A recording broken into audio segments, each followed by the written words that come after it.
Επάκουσον ημών διαωμένων σου επί τη εισόδου ημών των νέων εν αυτών της Χριστότητός σου και ευλόγησον της πλακούντας, ότι επισήλπηκαμε το ζών τη Θεό εις τους αιώνας. Ευλόγησον τες εισόδους και εξόδους ημών, πλήθυνον εν αγαθή στην ζωή ημών.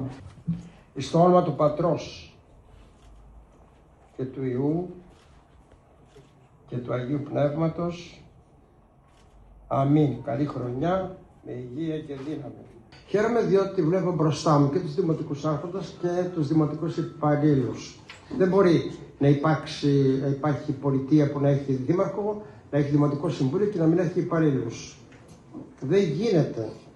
Δεν μπορεί να υπάρξει εμείς τέλος πάντων έχοντας μια εξουσία, δεν μπορεί να υπάρχουν η εξουσία αν δεν έχει τους ανθρώπους οι οποίοι θα διοικήσουν την εξουσία, θα διοικήσουν και φυσικά και ο λαός. Δεν μπορεί, γιατί υπάρχουμε εμείς, υπάρχουμε για το λαό.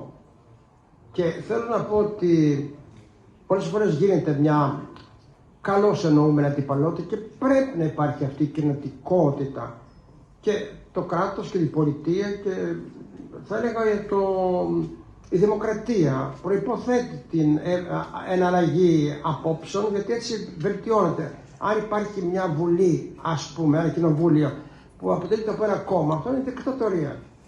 Καταρχήν, να ευχηθώ σε όλους και σε όλες χρόνια πολλά και καλή χρονιά από καρδιάς, γιατί οι ευχές πολλές φορές από την επανάληψη χάνουν το νόημα.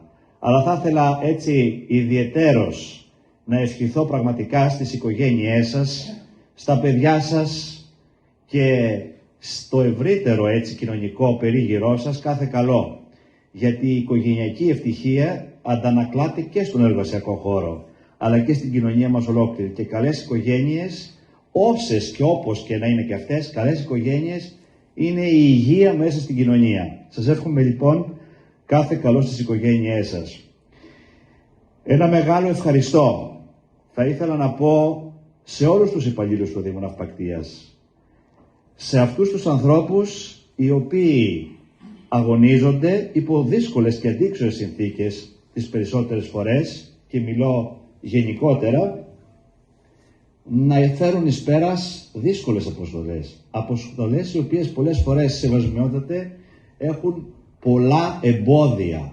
Πολλά εμπόδια τα οποία βάζει η ίδια η γραφειοκρατία, πολλά εμπόδια τα οποία βάζει το ίδιο το σύστημα, πολλά εμπόδια τα οποία βάζει φυσικά και η κακή διάθεση ανθρώπων, είτε αυτά αφορούν δημότες, είτε αυτά αφορούν ευρύ φάσμα ανθρώπων. Καλή χρονιά από καρδιάς.